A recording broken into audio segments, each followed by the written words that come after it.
ಶೇಂಗಾ ಅಂದರೆ ಬಡವರು ಬಾದಾಮಿ ಅಂತಂದೇ ಕರೀತಾರೆ. ಕೆಲವೊಂದು ಸೈಡ್ ಅದನ್ನು ಕಡಲೆಕಾಯಿ ಅಂತ ಕರೀತಾರೆ. ಇವತ್ತು ಅದನ್ನು ಯೂಸ್ ಮಾಡಿಬಿಟ್ಟು ಏನು ಮಾಡೋಕ್ಕೆ ಹೊರಟಿದ್ದೀನಿ ಅಂತ ನಿಮಗೆ ನೆಕ್ಸ್ಟ್ ಗೊತ್ತಾಗುತ್ತೆ. ಹಾಯ್, ಎಲ್ರಿಗೂ ನಮಸ್ತೆ. Welcome back to my YouTube channel. ಈ ವಿಡಿಯೋದಲ್ಲಿ ನಾನು ನಿಮಗೆ ಉತ್ತರ ಕರ್ನಾಟಕ ಸ್ಟೈಲಿನ ಶೇಂಗಾ ಚಟ್ನಿ ಮಾಡೋ ವಿಧಾನವನ್ನು ತೋರಿಸ್ಕೊಡ್ತೀನಿ. ಇಂಗ್ರೀಡಿಯೆಂಟ್ಸ್ ಏನೆಲ್ಲ ಬೇಕು ಅಂತ ನೋಡೋಣ.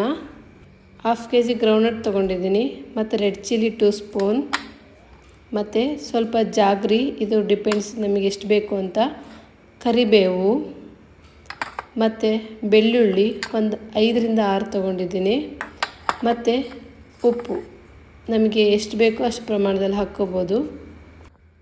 ಒಂದು ಪ್ಯಾನಲ್ಲಿ ಗ್ರೌಂಡ್ನಟ್ ಸೀಡ್ಸ್ ಎಲ್ಲ ಹಾಕ್ಕೋಬೇಕು. ಇದನ್ನ ಸ್ವಲ್ಪ ಫ್ರೈ ಮಾಡಬೇಕು.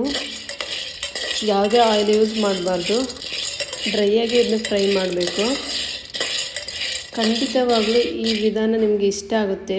ಟೇಸ್ಟ್ ಕೂಡ ತುಂಬ ಸೂಪರಾಗಿರುತ್ತೆ. ನೆಕ್ಸ್ಟ್ ಟೈಮ್ ಈ ಪ್ರೊಸೀಜರ್ ಫಾಲೋ ಮಾಡಿ ನೋಡಿ, ನಿಮಗೂ ಕೂಡ ಲೈಕ್ ಆಗುತ್ತೆ. ನೆಕ್ಸ್ಟ್ ಕಡಲೆ ಬೀಜ, ಸ್ವಲ್ಪ ಇದು ಶೇಂಗಾ ಬೀಜ ಕಲರ್ ಚೇಂಜ್ ಆಗಿರೋದು ಕಾಣಿಸುತ್ತೆ, ಎಲ್ಲ ನೀಟಾಗಿ ಹುರಿದಿದೆ. ಅದನ್ನೊಂದು ಮಿಕ್ಸಿ ಜಾರ್ಗೆ ಟ್ರಾನ್ಸ್ಫರ್ ಮಾಡ್ಕೋಬೇಕು. ನೆಕ್ಸ್ಟು ನಾನು ಅದೇ ಜಾರ್ಗೆ ಬೆಳ್ಳುಳ್ಳಿ ಹಾಕ್ಕೊತಿದ್ದೀನಿ, ಕರಿಬೇವು, ರೆಡ್ ಚಿಲ್ಲಿ ಕೂಡ ಇದಕ್ಕೆ ಹಾಕ್ಕೊತಿದ್ದೀನಿ. ಅದನ್ನೆಲ್ಲ ಹಾಕ್ಕೊಂಬಿಟ್ಟು ಸ್ವಲ್ಪ ಗ್ರೈಂಡ್ ಮಾಡ್ತೀನಿ. ಅದ್ರ ಜೊತೆಗೆ ಉಪ್ಪು ಕೂಡ ಹಾಕ್ಕೊತಿದ್ದೀನಿ, ಸ್ವಲ್ಪ ಹಾಕ್ಕೊಳ್ರಿ. ನೆಕ್ಸ್ಟ್ ಟೇಸ್ಟ್ ನೋಡಿಬಿಟ್ಟು ಮತ್ತೆ ಆ್ಯಡ್ ಮಾಡ್ಕೋಬಹುದು. ನೆಕ್ಸ್ಟ್ ಎಲ್ಲನೂ ಹಾಕಿಬಿಟ್ಟು ಕಂಟಿನ್ಯೂಯಸ್ ಆಗಿ ಗ್ರೈಂಡ್ ಮಾಡಬಾರ್ದು, ಸ್ವಲ್ಪ ಬಿಟ್ಟು ಅದನ್ನ ಗ್ರೈಂಡ್ ಮಾಡಬೇಕು. ಯಾಕಂದರೆ ಎಲ್ಲ ಸಣ್ಣಗೆ ಪುಡಿ ಆದರೆ ಚೆನ್ನಾಗಿ ಅನಿಸಲ್ಲ, ಸ್ವಲ್ಪ ಕಾಳು ಥರ ಸಿಕ್ತಿದ್ರೆ ಟೇಸ್ಟ್ ಅನಿಸುತ್ತೆ. ನೆಕ್ಸ್ಟ್ ಜಾಗ್ರಿ ಹಾಕ್ಕೊಳ್ತಿದ್ದೀನಿ. ಜಾಗ್ರಿ ಹಾಕ್ಕೊಂಬಿಟ್ಟು ಮಿಕ್ಸ್ ಮಾಡ್ಕೊತೀನಿ. ಜಾಗ್ರಿನ ನೀವು ಗ್ರೈಂಡ್ ಮಾಡುವಾಗ ಕೊನೆದಾಗ ಕೂಡ ಹಾಕೋಬಹುದು. ನಾನು ಲಾಸ್ಟಿಗೆ ಹಾಕಿದ್ದೀನಿ.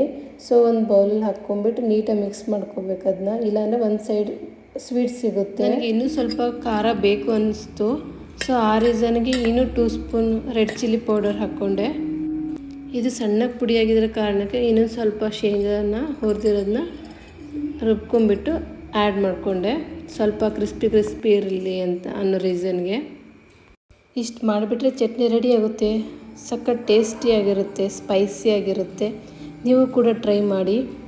ನಿಮಗೆ ನಾನು ಮಾಡಿರೋ ಶೇಂಗಾ ಚಟ್ನಿ ರೆಸಿಪಿ ಇಷ್ಟ ಆದರೆ ಶೇರ್ ಮಾಡಿ, ಸಬ್ಸ್ಕ್ರೈಬ್ ಆಗಿ. ಉಪ್ಪು ಮತ್ತು ಖಾರನ ಕಡಿಮೆ ಹಾಕ್ಕೊಂಬಿಟ್ಟು ಪ್ರೋಟೀನ್ ಪೌಡ್ರ್ ಥರ ನಾವು ಯೂಸ್ ಮಾಡ್ಕೋಬೋದು. ಇದನ್ನು ಶೇಂಗಾದಲ್ಲಿ ಐರನ್ ಮತ್ತು ಪ್ರೋಟೀನ್ ಕಂಟೆಂಟ್ ಜಾಸ್ತಿ ಇರುತ್ತೆ, ಸೊ ಆ ರೀಸನ್ಗೆ ಪ್ರೋಟೀನ್ ಪೌಡ್ರಾಗಿ ಯೂಸ್ ಮಾಡ್ಕೋಬೋದು. ನೆಕ್ಸ್ಟ್